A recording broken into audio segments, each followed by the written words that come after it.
hand-to-hand combat, armed response, and high-speed pursuit. He was so good, they reassigned him. Right. You've been making us all look bad. There's one thing you haven't taken into account, and that's what the team is going to make of this.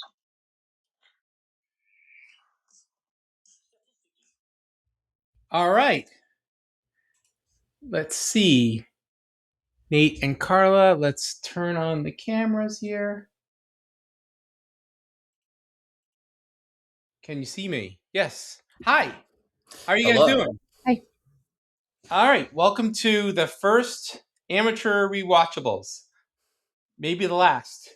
But let's give this a shot here. So we are talking about Hot Fuzz. And I'm really excited to do that with Nate Brickman and Karla Silva. And let's start off with intros. So first of all, Karla, who are you? What do you do? I'm Karla. I work for the Walt Disney Company. I am specifically in what they call studio technology. So I help to make Marvel movies. I helped to get them out starting from prep all the way out to delivery when it makes it to the movie theater. Yeah, that's what I do. And I'm Thank also you, Karla. an amateur cosplayer in my spare time. That's awesome. We can talk about that a little later. Nate, what about you? I am the vice president and head of editorial at a advertising agency called Tiny Hero. We specialize in movie trailers, TV spots, and I think listening to that trailer gave me a heart attack. That's great. So before we get into Hot Fuzz, let's talk about the movies in general. And I'd like to start by asking you guys to talk about your relationship to movies. What makes you love movies, not like movies? Tell me about how you originally became interested in movies. And I'll start with you, Nathan. I originally became interested in movies just because it's like a whole new world, it's a whole new fantasy.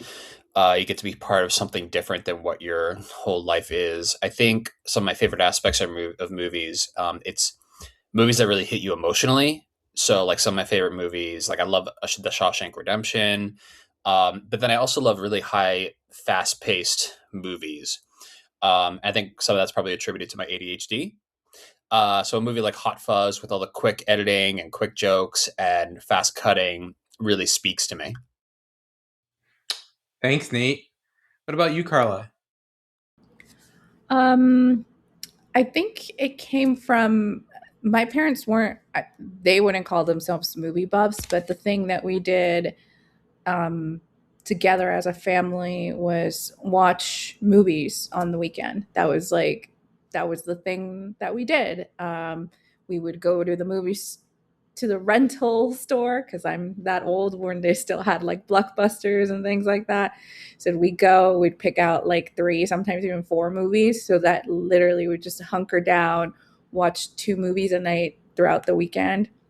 And the thing about my dad, because he was the one who mostly chose the movies, he was not very discerning, so he would pick out whatever looked cool, and a lot of that was action movies. So I actually grew up with a very healthy dose of action movies, and I think that's one of the reasons why I really like Hot Fuzz, because it has that vibe of those like old action movies. And I mean, they talk about it in the movie as well, so you can really see their influences, and I think that's why I gravitate towards that movie specifically. But that's where my general love of movies came from, is just watching them so much, and kind of what Nate was saying, being transported to different worlds, different situations through film. Do you both remember the first movie you saw at the movies?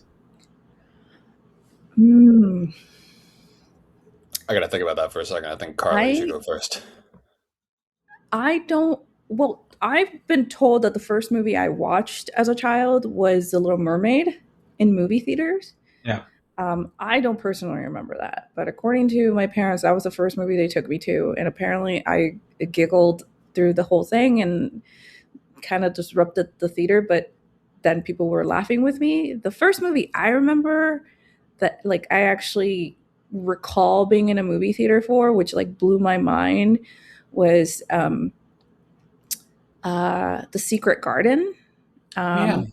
I saw that in a movie theater, and like the massiveness of it, like to me it looked like gigantic and like beautiful, and like the set dressing, like I think even now, like I've seen scenes from it and like the cinematography, like I didn't know what that meant, but I think it really like captured me as a child.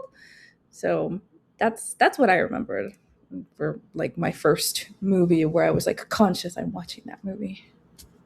How about you, Nate? I've been informed the first movie I ever saw in a theater was The Hunchback of Notre Dame, and apparently Correct. slept through the entire thing. You did not sleep through the entire thing. Revisionist history.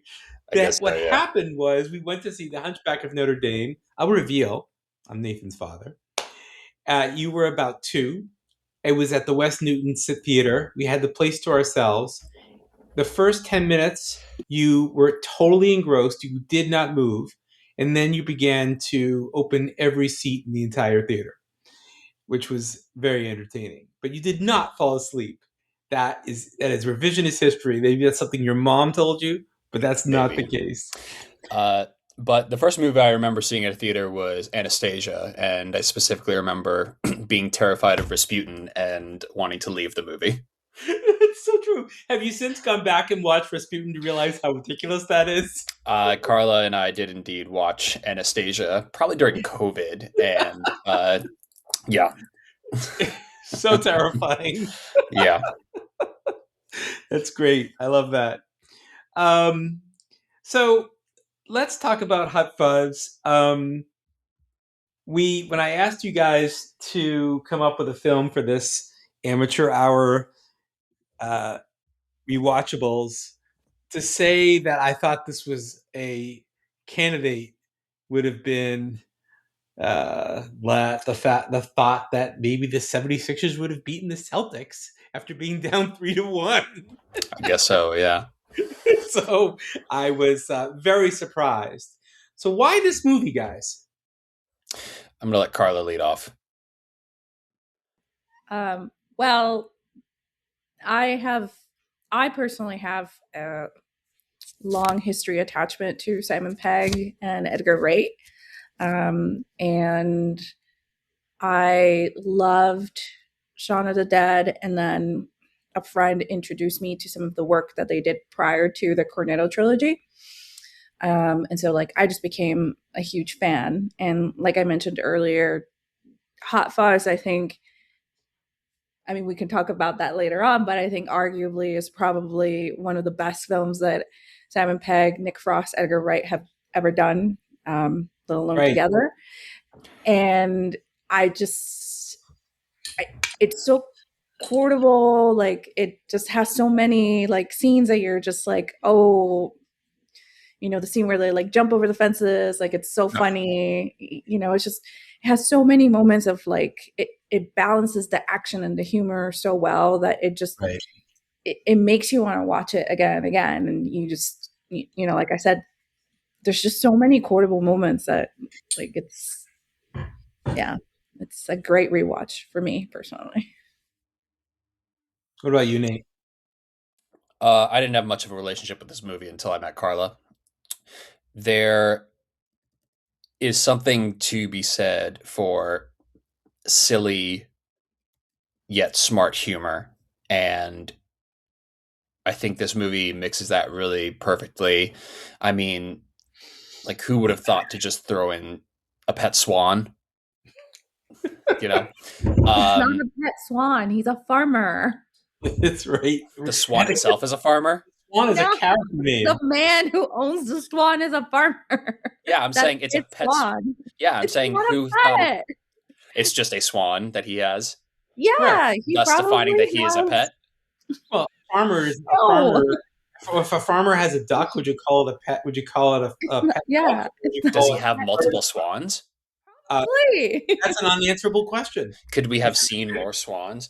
But yeah, I think this movie is really irreverent. I also think that it, for the most part, and I know we'll get into it, I think it ages really well, despite a couple things here and there that I'm sure I'll bring up. But there's a few things that I think make this movie age really well, that make this movie feel timeless, and how it references old films as well and is consistently trying to be a tribute to that. It's the things that it is tributing are things that continue to happen in movies, in buddy cop movies, years on in. Whether they become more serious or whether they become more silly, the cliches that this movie gives tribute to really are really timeless. Okay, we'll get into that in the general discussion. So that's the why. So let's talk about how this movie got made. So according to my quarter-ass amateur research here, director Edgar Wright had always wanted to write and direct a cop movie because, quote, there isn't really any tradition of cop films in the UK. We felt that every other country in the world had its own tradition of great cop action films, and we had none. So working with Simon Pegg, who he had previously made which movie before this? Was it You made Shaun of the Dead before. Shaun of the Dead before. They spent 18 months writing the script. The first draft took 8 months, and after watching 138 cop-related films for dialogue and plot ideas, and doing over 50 interviews with cops for research, the script was completed after another 9 months. So do you guys know the little trivia about the title? The only thing I found in doing my research was that originally he wanted to have 2 T's in hot, so it would have been Hot Fuzz. And I guess like someone on his team X-nayed that. It's based on the various 2-word titles of action films in the 80s and 90s. Wright declared that he, quote, wanted to make a title that really had very little meaning, like Lethal Weapon and Point Break and Executive Decision.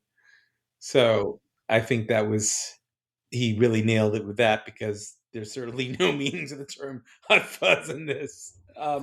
Pegg also said in an interview that many action films titles seem to be generated from 2 hats filled with adjectives and nouns, and you just say, okay, that'll do. So I thought that was pretty funny too. When they wrote the script, Wright as well as Pegg intended to use Frost as the partner for Pegg's character. And Frost later revealed that he would do the film only if he could name his character, and he chose the name Danny Butterman. So that's a little interesting tic-tac about that. So, I was wondering, just to kind of go back to it, to the title thing, I think it's interesting how they kind of come up with these titles, or how they're just like, I wonder what the process is of coming up with these titles. Like, there are obvious ones for action movies like The Matrix. It's about The Matrix.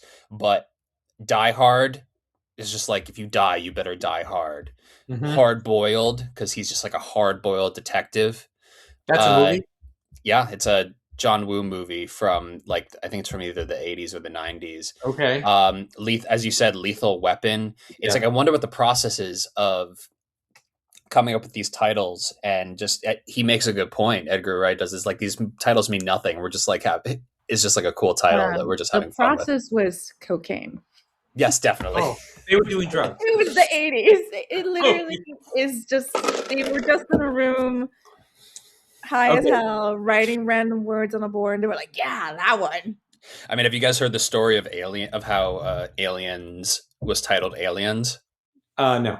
So the story is James Cameron walked into a room. I don't know if he was on cocaine, but he walked into a room and with a bunch of executives, wrote the word alien on a whiteboard or a chalkboard, whatever they had in the 80s, and then put an S at the end and then changed it to a $sign and then walked out. Wow, that's crazy. Wow, that's a great story. So, as far as reviews go, Rotten Tomatoes has given it 91% fresh. It has an 89% audience-o-meter. Roger Ebert praised Hot Fuzz in his review, highlighting its ability to be both a smart parody and a genuinely exciting action film. He said that, unlike many parodies, it maintained an engaging, well-crafted plot while delivering constant laughs, ultimately praising it for its intellectual approach to the police genre. This film came out in 2007. It cost the budget is $12 to $16 million. I don't know if that means that they were budgeted 12 and they paid 16. In the What it U.S., likely means is that what you usually do is you have your $12 to $16 million budget and then you double it for marketing. okay.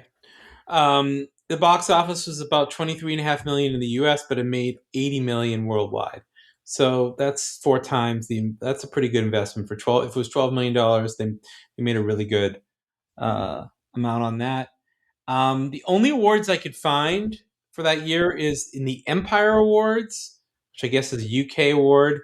It did win the Best Comedy, and it was nominated for Best British Film, Best Actor, and Best Director. In Empire Awards, did not get nominated for any Oscars, shockingly. Let's see. All right, so what's the general plot of Hot Fuzz? Like, if somebody said to you, "What's it about?" What would you say? Karla, what do you think? You're the writer. No. I guess elevator pitch. It's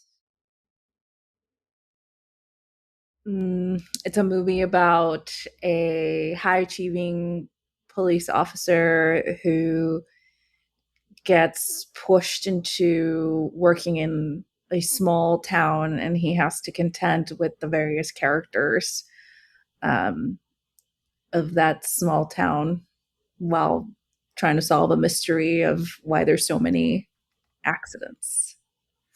Accidents. Yes. Right. Right. So what's the difference between a collision and an accident? It's true. Yeah. Yeah. Because in the film he says a collision implies that we don't know who did it. An accident means it was there was nobody's at fault. Yeah. So that's the one of the little interesting things that they said it. I would say if I try to describe this plot as having seen this movie once, it's a really convoluted takeoff of a zillion buddy cop movies from the 80s and 90s with a UK twist and a lot of UK humor and cameos, except for one major cameo of somebody that I will mention later when we get to the casting what ifs.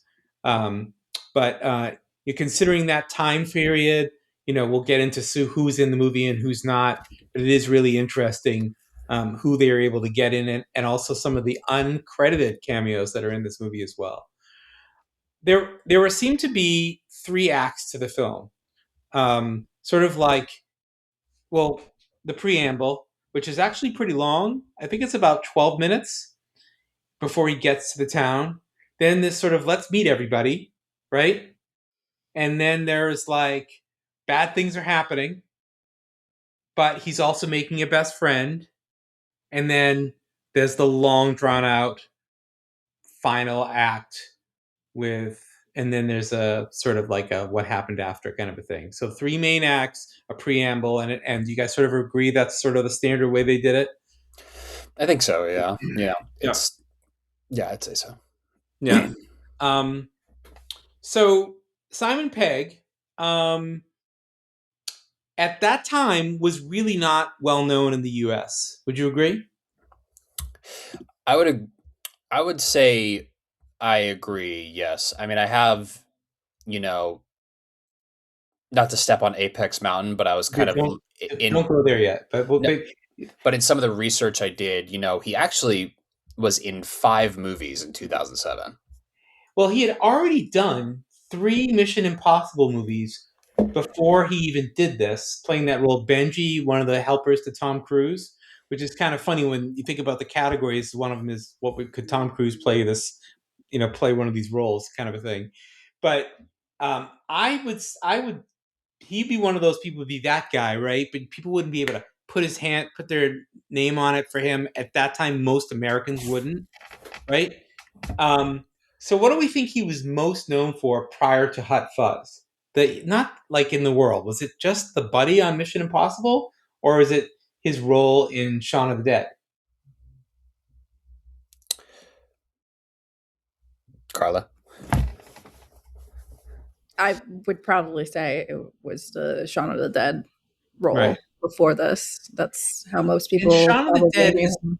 is a takeoff of zombie movies, or is a takeoff of horror movies, or yes? Like how would you? Um, it's more of a take on zombie movies because at the time, zombie movies were like becoming like this really big thing. We were getting that was like sort of around the start of when we started getting like tons of like a resurgence and obsession Mhm. with like zombie movies. Um, so, After but years of nothing, because there was that, and there was all the old like Dawn of the Dead and that Night of the Living Dead. That was all way earlier, and then there was a long nothing, and then around that time, I think the Walking Dead TV show sort of premiered, or maybe was that a little later, Nate? I think Walking Dead came out 3 years later. 3 years later. Okay, so it was before that, and Excuse me, Walking Dead. So Shaun of the Dead came out in 2004. Walking Dead came out in 2010. okay. Oh, so years later. So almost Shaun of the Dead was front of that. And so that's interesting. And then Edgar Wright. So let's talk about him as a director, and we will again do Apex Mountain. So prior to other than Shaun of the Dead, like looking at his IMDb and just glancing through it, there's nothing an American would really say, "Oh yeah, I know that guy." But he just directed The Running Man. So like, he's still really big today, right? Yeah, and I think some of the there he's definitely been in the headlines before. He was originally going to direct Ant Man. Oh, the original Ant-Man. He was originally going to direct Ant Man, and then him and Marvel kind of had a lot of creative disagreements, and they fired him.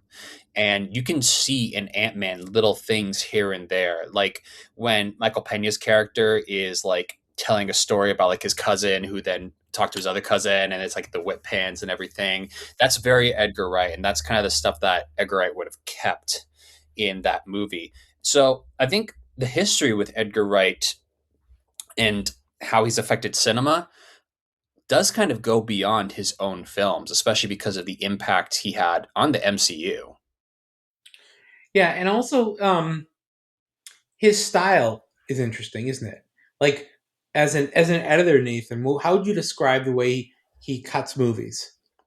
I would say it's very fast paced with music driving it and a lot of quick cuts with close ups. You kind of see this in Baby Driver as well.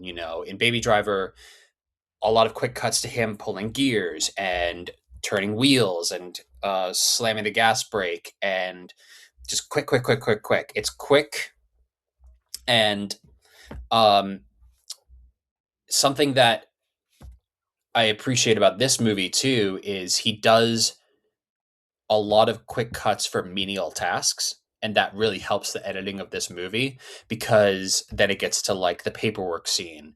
It makes like paperwork seem like the most action filled thing ever. Hmm. Right. Exactly. I remember reading something about that. Like they made paperwork, a little like interesting. It's kind of like, um, you know, if you're able to make. We were just talking the other day, this earlier today, right, about the film Sneakers. Sneakers is like the first hacking movie, and they actually make it interesting to look at somebody typing code on a computer. If you can make this a really boring thing seem interesting, then you've that's a great trick. Yeah. Um, good. Um, so let's talk a little bit about the violence in this movie. So it's bloody. Would you say gratuitous? How would you compare it to, say, Kill Bill violence? I don't You I wouldn't, don't think right? it's on the same level at Not on that all. level, is it? Like there are some cutaways a little bit. It feels like you see an after effect. You see a head a head is crushed. You see some things, but some of it you don't fully see. Is do you agree? I think I love random gratuitous violence. I love random gratuitous violence. It makes my day every time I see it. And like obviously it comes out in full swing in the ending.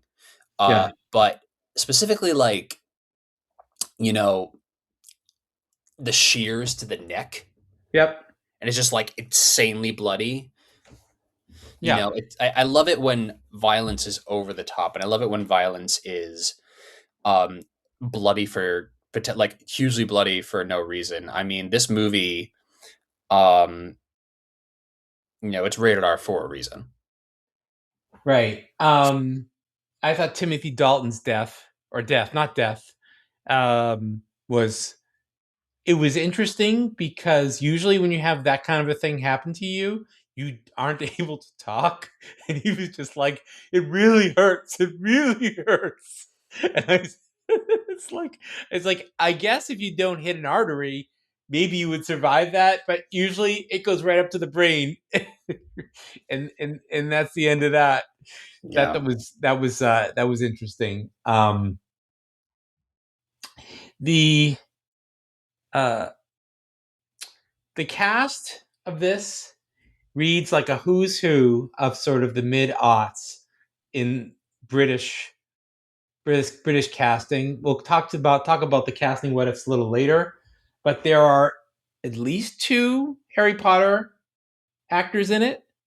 Um, maybe is there three? So we have um, okay. So the chief inspector Bill Nye, he is in Harry Potter, yeah, he's Rufus Scrimgour. right? Okay. Then we have um let's see. Who's the guy who plays the Date what is his name? Um it's like I don't remember the names of who's the guy who's the maintenance man at Hogwarts? Oh, Filch. Filch, the guy who plays Yes. Filch is in this film. Um is that it for Harry Potter? And then you have Jim Broadbent, who is Jim Professor Broadbent. Slughorn. Right. So there's three. Right. So that's pretty cool. Although he actually, at that point, he hadn't actually been in a Harry Potter movie yet. So Harry Potter and the Half-Blood Prince comes out in 2009. This movie comes out in 2007. So at that point, there had only been four Harry Potter movies. Five. There had been five up to that point. In 2007, Harry Potter and the Order of the Phoenix came out. Okay. Yeah. All right. Interesting. Um, so what about the opening 5 minutes where as he's complaining to his management, it seems like they're going up in quality of actors. First, it's Martin Freeman, which I started this movie like, oh, this is a Martin Freeman movie. This is perfect. I love Martin Freeman. And he's barely in the film. And then the second guy, who Steve is Coogan. uncredited, is Steve Coogan, who you and I saw him in this. He does like 3 movies about food. The Trip. The Trip, right. Really funny. He does all these impressions. But at that time, Steve Coogan would definitely not have been known to U.S. audiences. But then the third guy is like considered, I was reading about this, the highest level person. And that's Bill Nye. Right. Right. So Bill Nye, that's who also played Davy Jones in Pirates of the Caribbean, Dead Man's Chest. okay. Right. So it's funny how they keep raising the bar. But it was I did not know until later when I read the credits that Kate Blanchett was his girlfriend, uncredited. That was also very funny. Okay, so as I was watching it and really feeling like I did not know this movie, which was kind of cool. I was trying to figure out what was going on, and I said, okay, 2 minutes in, Timothy Dalton's the bad guy, no doubt. He's total scummy. He's former James Bond. This is perfect for him. He's definitely, and this is the time, like, he had been out of James Bond, I think, about 8 years. If his last Bond movie maybe was in the 90s. He was replaced by Pierce Brosnan. Correct? So I believe License to Kill came out in the late 90s, maybe 89, and then yes, in 95 or 96 GoldenEye comes out. And GoldenEye is the first Pierce Brosnan. Yes, which Karla, you and I watched recently. That movie's wild. Yeah. Which one of those is that the one with fencing? No, it's the fencing one's later. He's also Madonna's in it. Yeah, Madonna's in it. Madonna, right. This one has a 5-second fencing montage in the beginning. Did you guys catch that? I couldn't. I was he doing Saber? I couldn't tell which one he was doing. But I was like, Karla, I think he was doing epee or foil. I think he was doing epee or foil. Yeah, that was. I thought that was hilarious. And then, did you guys know that the director of The Lord of the Rings has a cameo in this? He's the one who stabs him in the hand. Peter Jackson. Oh, Father Christmas. Yes, that's hilarious. Also, but he's not British, as we know. He's a New Zealander. He's so that was Kate Blanchett is Australian. Correct. That's true. Okay, let's see. Anything else you guys want to say about the cast in general? I mean, there's a lot of people here who at the time were not, sort of to your earlier point, Josh, they weren't big names, but they eventually became really big names, like Olivia Colman. Right. She's just like a side character. Right. I loved her. That's what I knew her from. But like, as an American, like, I didn't know, like, she had an expansive career. Like, she was in like some like detective show like later where she's like the lead, and I think that was before she did The Favorite as well. And it's The Favorite who like sort of projects Olivia Colman into like this, you know, world renowned like what did she win an actress for? A best actress for? A supporting actress? Favorite. The Favorite. I see. Yeah. So, and then what's his name? Nate. I have him in my notes. He's in The House of the Dragon. Paddy Considine. Oh, yes. That's where I saw him. That guy. Because I was like, where have I seen that guy? I don't want to look him up. But yes, of course, Paddy Considine. He is the decrepit old king in season 1 of House of the Dragon. Yeah, Yes. but he also like had like a resurgence like after like House of the Dragon, and sort of came up and sort of had another moment. Because again, as like British actors, these guys have been acting in like series in the UK like for a very long time, so we're not as familiar. But like,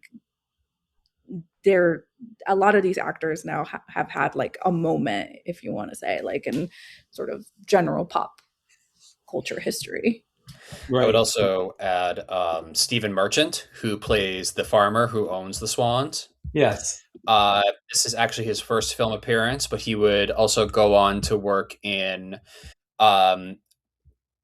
he was actually in Logan. He plays the kind of like albino guy.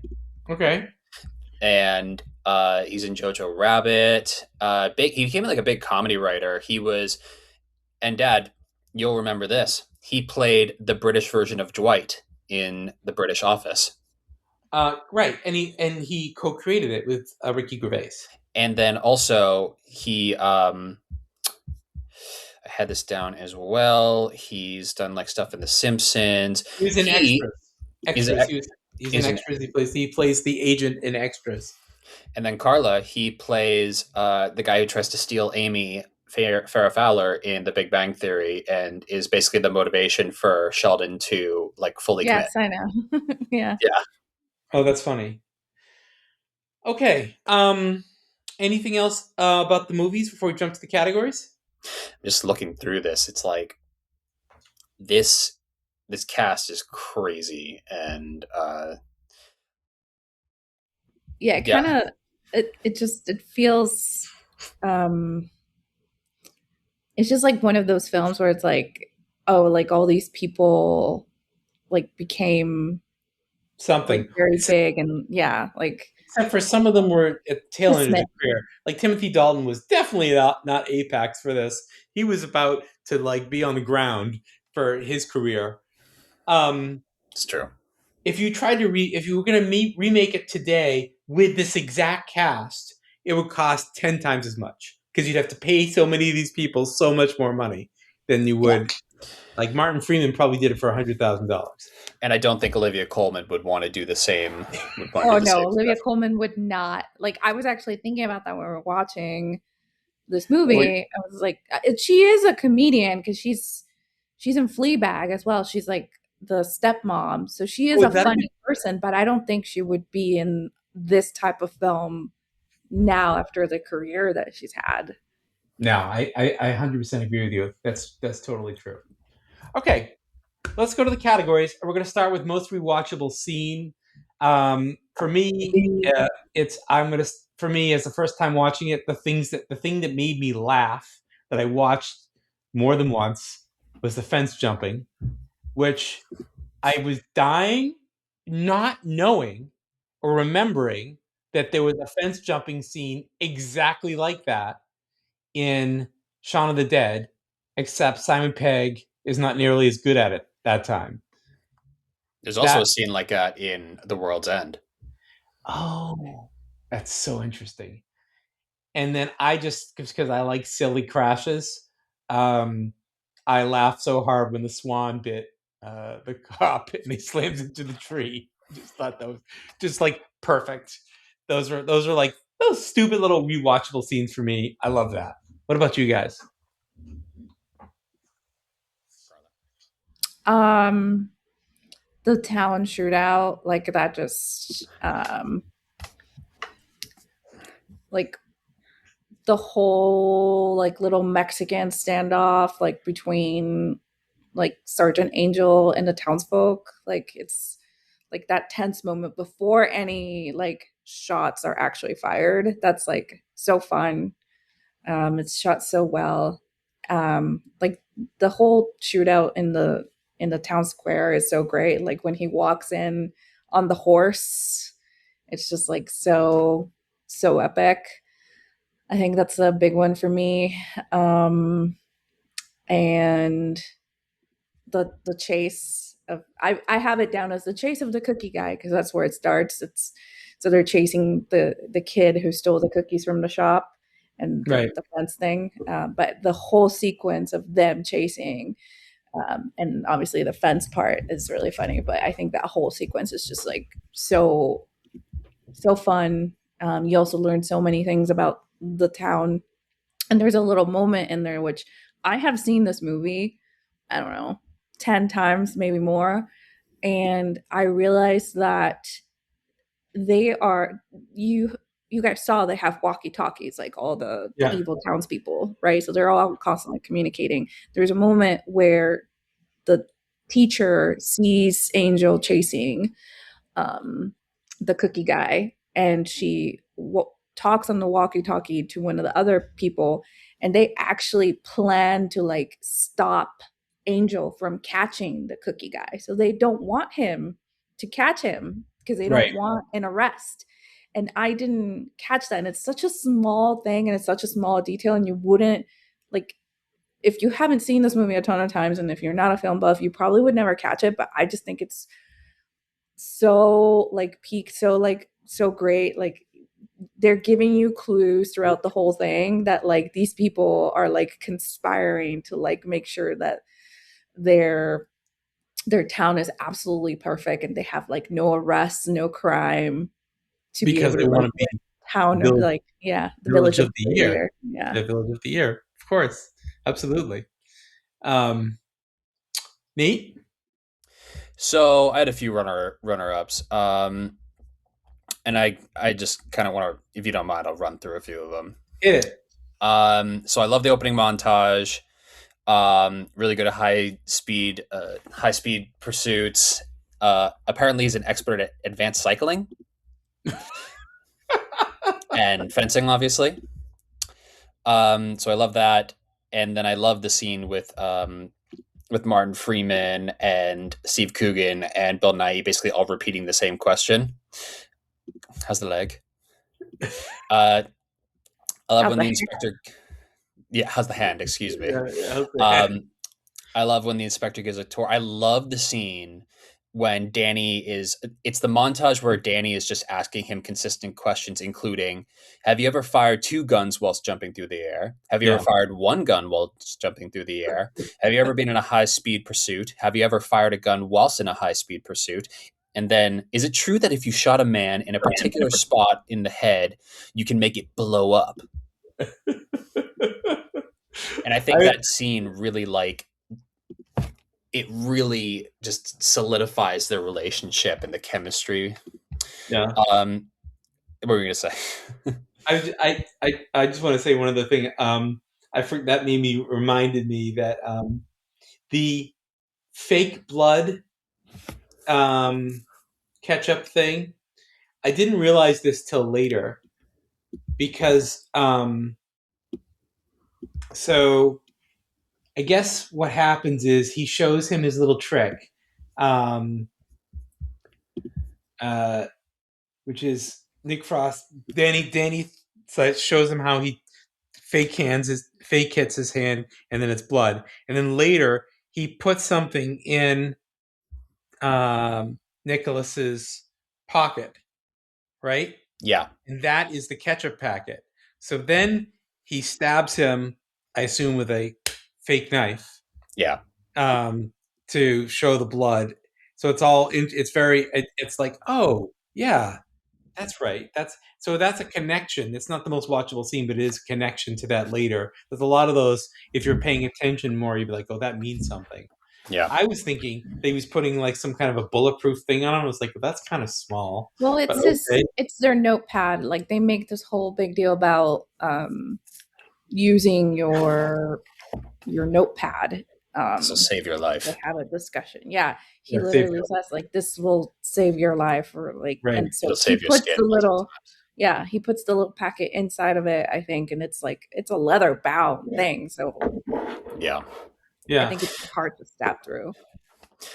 Running through a few more of these. You already mentioned chasing the purple coat guy, the other little shoplifter. In that scene, you get sliding on a car. You mothers, and it's just like the group of The mothers. Moms. Yeah. He chooses not to get the swan, and then I gotta say, what an amazing throw at the end to knock him out. Yes, as he's running away. Yep.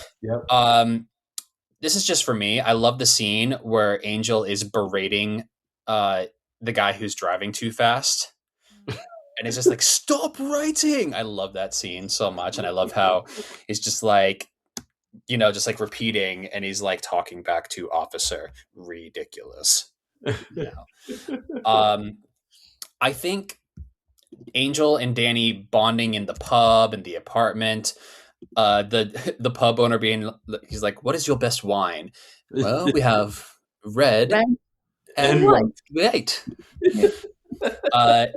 And then one of my favorite quotes is in this scene. What made you want to be a policeman, officer? What made you want to be a policeman, officer?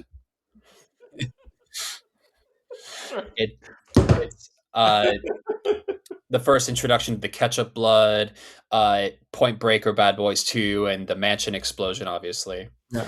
I love the death of Tin Messenger. Talk about gratuitous. Yes. Oh my God, that was awesome. Just it was like that had a little bit of that whole thing of like there's variations of that in movies for many years. Think of Saruman's death.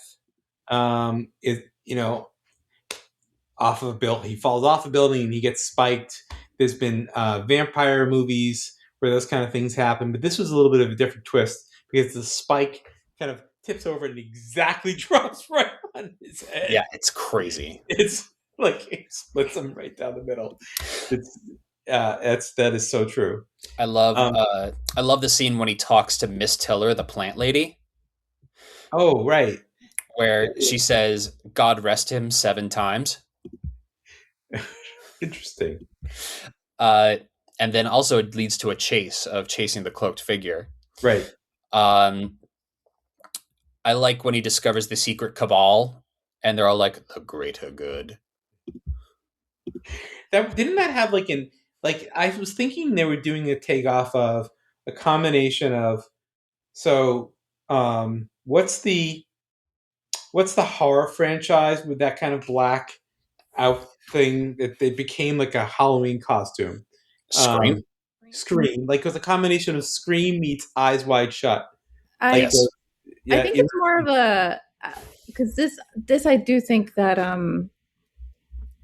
Britain has a tradition of, but also Edgar Wright and Simon Pegg are like huge movie buffs and nerds, so like they've seen like basically like every movie under the sun, and like if you see some of like their previous work, even previous to like Shaun of the Dead, it's a lot of pop culture references to like older films. I think it's more of like a Wicker Man situation. It's Okay. like a idyllic village with a cult, with like a secret cult that you can't see. I think it's maybe more in like reference to something like that. Right. But the first thing that came to my mind was Eyes Wide Shut, but that's just because it was sort of weird and stupidly creepy. But there was no sex, so there's that. Okay. Anything else before we move on to the next category? I would say probably after going through all that, my most rewatchable scene, honestly, it is probably Angel and Danny bonding, because that really like solidifies the relationship. Because I love the shootout in the town, but I think like them really like Angel loosening up and becoming a real friend with Danny, and then they have the late night where they watch, which one do you want to watch first? Like Point Break or Bad Boys 2? Right. He's like, which one should I prefer? He's like, no, which one should we watch first? Like, I love that. Yeah. So I think my most rewatchable scene is Angel and Danny bonding. Okay. So we're gonna talk about favorite quote. So I'll start by saying that Olivia Colman is my favorite character, and anything she says just has me cracking up. I'm going to try to play one or two of them just to see if you guys agree. Let's see how this goes. And this is one Doris Thatcher. She's only a policewoman. She's not a policewoman. She's a secret bro. She's a police officer. Being a woman has nothing to do with it. Oh, I don't know. It comes in handy every so often. I could have given you the tour. I've been around the station a few times. And what's upstairs? One more. Some speed. Put the old top off. I don't like top off on this layboy. Chair. Several times. You shouldn't eat late at night. I don't know. Quite like a little midnight gobble. Quite like a little midnight gobble. Just the best. Like she's you know what she was? Like if you think about who's the guy in the office who's like the creepiest creep, but he always like has like the funniest lines? Creed. By the way, that's his real name. Okay. He's a thing. Like you could do a whole podcast about Creed because he's actually like a famous musician. Like I did some reading up on Creed. We could talk about him another time. But she was like the Creed of this movie. Like unbelievable, like perfect lines. And I was like, oh my God, Olivia Colman is my favorite. I don't know. I quite like a little midnight gobble. I was just like that. I almost rewound a couple of times. Yeah, I mean, don't step on Dion Waiters. Right. Okay, so what about you guys? Karla? So I have a couple for me. So at the very beginning, when they're telling him that he's going to get transferred, and they're telling him why they're going to transfer him, one of the lines is, "You can't be the you can't be the sheriff of London." And I think Martin Freeman delivers that line, and he has great comedic timing. The Sheriff of London. Then there's at the end, well, not at the end, but when Danny drives Nicholas out in the trunk, they have like that argument. He says he's not Judge Judy, an executioner. It's such a great line. That one's really good. Yes. Obviously, like the whole greater good, like it's not like the best line because it's like said so many times, but just the repetition of it, like when they're having the exchange and you're like finding out about their evil plot, just the way that it's used, it's so funny. And the shootout, I have two from then, when they're shooting out with the people in the pub. The woman in the pub says, "Somebody call the police," and then like the rest of the crew of the police like storm in. It's so good, so perfect. And obviously like the irony because they're having a shootout with the police. With the police, of course. Yeah. And then there's Timothy Dalton's line when he's just sitting there and he's like, my, here come the fuzz. Like that, I think it's in the trailer. It might be. It might be in the trailer, yeah. So it's a great line. And then last but not least, I also have an Olivia Colman line. It's nothing like a bit of girl on girl. She like that's the greatest comedic timing. So funny. After she whacks the girl who's running by, right? Yeah. Somebody says like nice something, like because she hit the woman who was running by. He's nothing but like who knew? Like I said, like we said earlier, she's just not. People don't know about her comedy here in the U.S. at all. Yeah. What about you? So I had a few as well. This is something Karla and I do this pretty often. We'll like, I'll say "You ready?" and she'll go "Yarp," and then vice versa. Yeah, I use YARP in my regular life very frequently. Yes, even with people who have never seen this movie, I'm just like YARP. YARP. Like they don't know what it is, but I do, and it just gives me a little. I would assume that like people at Disney and Marvel would be so knowledgeable about this stuff, but am I wrong? Like knowing those types of references? Yeah, I mean, it's funny because there are a lot of people who I would say are like what you call Disney adults. So, and one of the reasons they work there is because of the perks that you get for being a Disney employee. But that's their life. Like they like Disney. They don't like movies per se. So they're not necessarily big movie people. They're Disney people, which is completely different. And then I was actually just having this thought when we were driving back. I don't have a lot of coworker friends from Disney who are like big movie buffs. A lot of them are like, like they are, unless they are actually working part of like a production, they're not really movie people. Like the people in like the tech, they're not movie people. It's really the people who are actually working on like. You want to know something, Karla? I can totally relate to that in a different industry. You probably don't know this, but my first job out of college, I worked at the small tabloid Boston newspaper called the Boston Herald in the sports department. It was my first job, and it was the lowest level job. I was doing the horse and dog pages and writing like little blurbs about high school sports. And what was interesting is how much the people in the sports department hated sports and also rooted against Boston teams. It was crazy. Like it was better for them when the Boston teams were terrible, and I would be like, "What the heck?"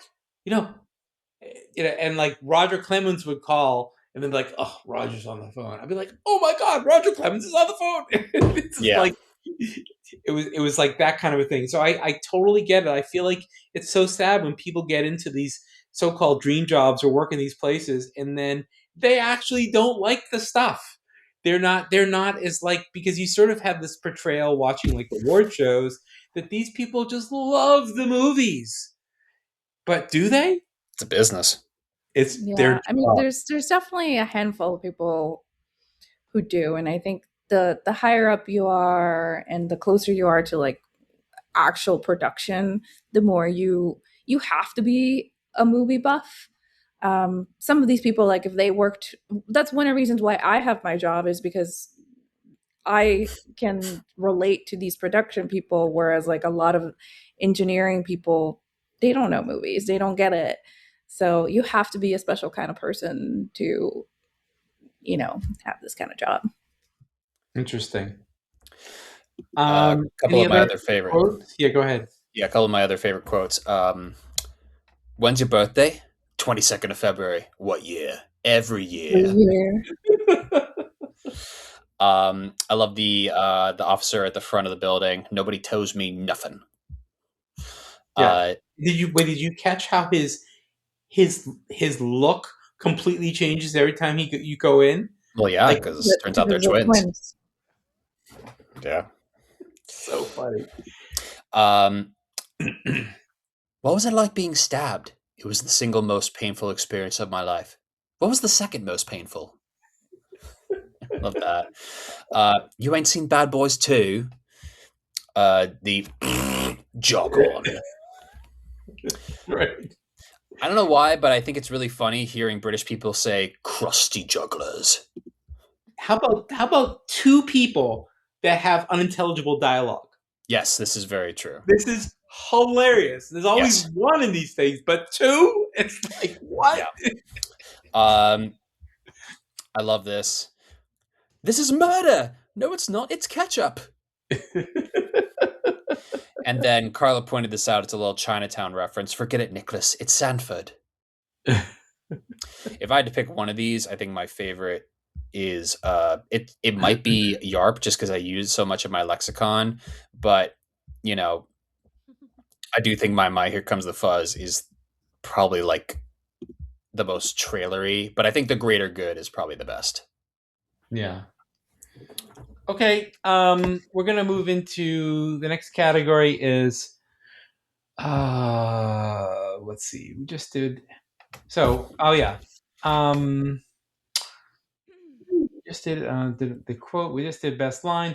So now we're doing what age the best, what age the worst. I think that's next, but we just did best. Yeah, what age the best? Yeah. So for me, what age the best is fast cut openers. I think that they are still really cool. People love them. And when the editing is really sharp like that, it gets you engaged, and you notice it. And then, so that's my best. That's my what age the best. Karla?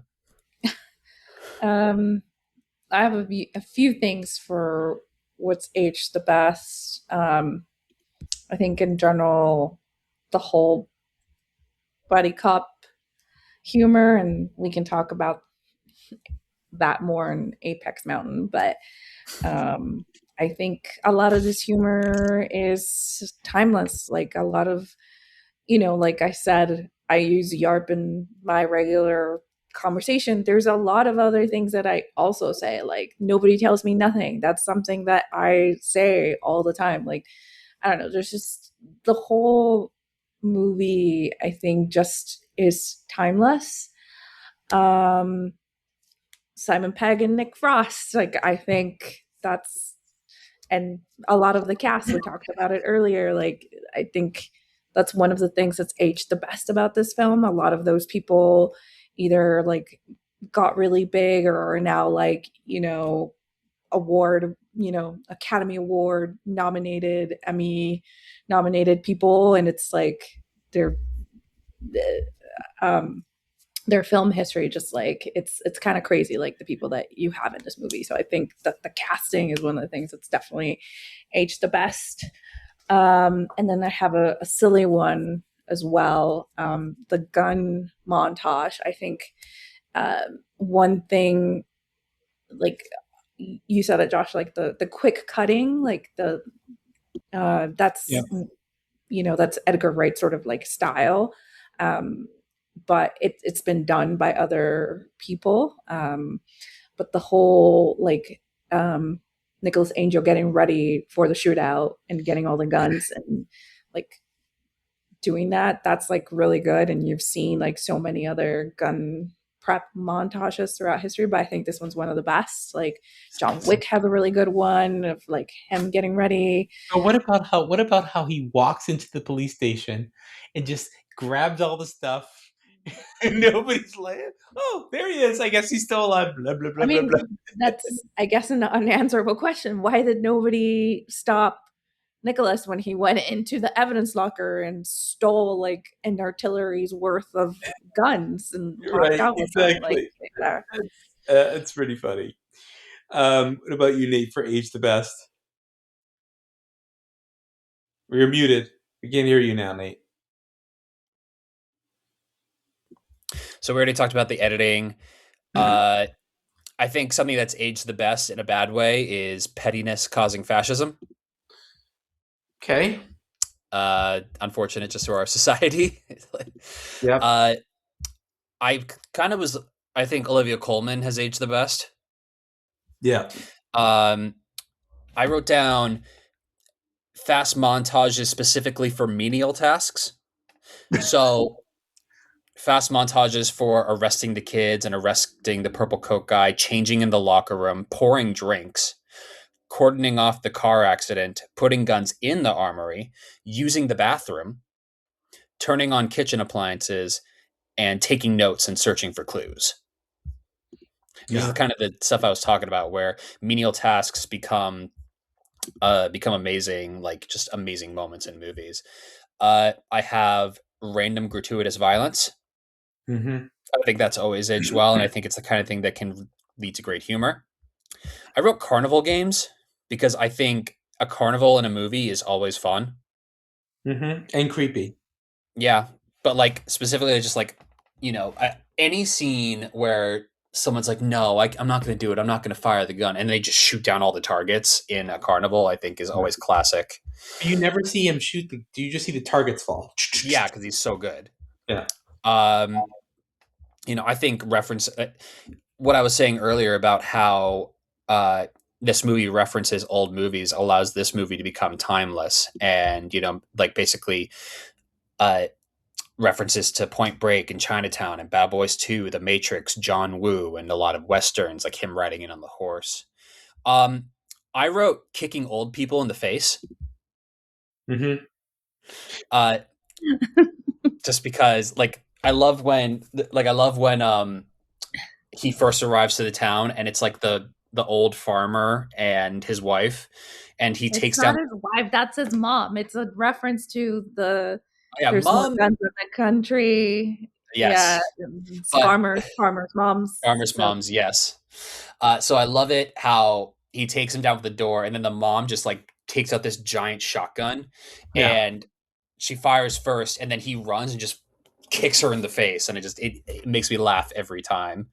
Just good night. And the sound design, we watched this movie with a home speaker system and with the home theater system, and man, all those gunshots going off, like it sounded incredible. Wouldn't you agree, Karla? Yes. Like just the booms and everything. And then another thing that just aged the best for me, it just kind of leads into the gratuitous violence. Guns firing when they hit the ground, which doesn't happen in real life, but is funny every time it happens. Yeah, and sometimes it happens in non-funny situations. But yes, they do use that. Yeah, it's kind of hard. I don't think that really can happen. It's not a thing. Yeah. Yeah, agreed. Okay, so what's aged the worst? So the first thing that came up to me was like collections of DVDs. Like, let's pull out the DVDs that we're now going to watch. I'm actually gonna counter argument though, because I would say that I would agree with that maybe 5 years ago, but now there's like a big movement with like the younger crowd, which is kind of like reminiscent of like when people used to collect like old records. They're actually like starting to collect DVDs more because there's this whole idea that when you Anti-streaming. rent something or when you buy it on like one of the streaming services, it's not really yours to own. Like if that streaming service loses the license for it, they'll take it away even if you paid $7 to like make it yours. It's not yours. So a lot of people are actually Yeah, they want the TV. rebuilding those DVD collections. Okay. So I think that's back. I think it's coming back. And the other thing was walkie-talkies for me. Clearly, if this movie's made today, they're all on their cell phones. They're not using walkie-talkies anymore. That is Or maybe they're not a thing. texting. Yes, there's so much texting. There'd be so much texting that would be happening today. And the only texting that could have happened in 2007 would have been the single A, B, B, B kind of texting you were doing on your cell phone when you were in high school, Nate. That's the only kind of texting. Never forget the Motorola Razor texting. Yeah, exactly. You can took a lot. Yes, okay was the thing that people got really good at very quickly. What about you, Nate? What's aged the worst? I think drinking beer with straws has aged the worst. It looks never stupid seen then, that. and it's I doubt it's ever happened since. Drinking beer with straws. That's so true. I have living statues just because I think they were dumb then, and I think they're still dumb now. Yes. They still have them in Hollywood, right on Hollywood Boulevard, though. They still have them right across from Jimmy Kimmel. They're still doing them. I think shaky cam fighting. I wanted to put the fight between Angel and Lurch, like the giant yarp guy, fighting in his hotel room. It's just one of my personal things is I thought like it was honestly a little bit hard to follow. It's just like super quick cutting and a lot of just like shaky camera movement. This is like the kind of thing that evolved from the Bourne films and kind of makes action a little bit hard to follow. And then something that I think flip phones in general potentially age the worst. I think, and I told this to Karla yesterday, this movie is very white. Not a single person of color in sight. Well, it is crazy white, and I get it. Like it's the English countryside. I get it. We argued about this. I think maybe it's because I love this movie and I'm like, it's nearly perfect. And I basically have like almost zero what's aged the worst, but it makes sense. It's a white, like small, remote, like British village for it to be like mostly white. It makes sense. So the question is like when you gratuitously add or change the race of a character to make it more PC, is that like the new Harry Potter series, for example, is making some changes to that because obviously Harry Potter is also very white. You see that in Percy Jackson. The original movies were almost entirely white, and then the remake TV series, which Jonah loves, is much more integrated. So the question is, are you trying to be more accurate to the author of the source material, or are we trying to be more PC? I mean, I think it makes sense when you are trying to make I think it makes sense in fantasy. So like, Josh, you love Lord of the Rings. I'm sure you at least have seen maybe a few scenes, if not the whole show, like the One Ring. Like, are you serious? I've watched the whole thing.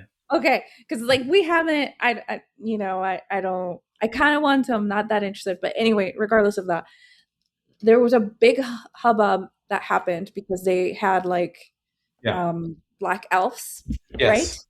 And I don't think that there's anything wrong with like putting people of like different races in a fantasy setting. If anything, you should do more of that because like anyone who's played Dungeons and Dragons, like there's so many different races, and like when you are building your character, they could be of any kind of skin color or whatever. So like it gives it more substance. But I do think that there's something to be said for like changing things just to be more PC. And like as a person of color, like I don't like the idea of necessarily changing something just to make it more colorful. Like I think it's sort of detrimental in some cases, and it works sometimes. Like Interview with the Vampire, the show on AMC, they changed character the Louis' character to be black, which is weird because if you've read the novel and watched the original film, he's a slave owner. He owns a plantation.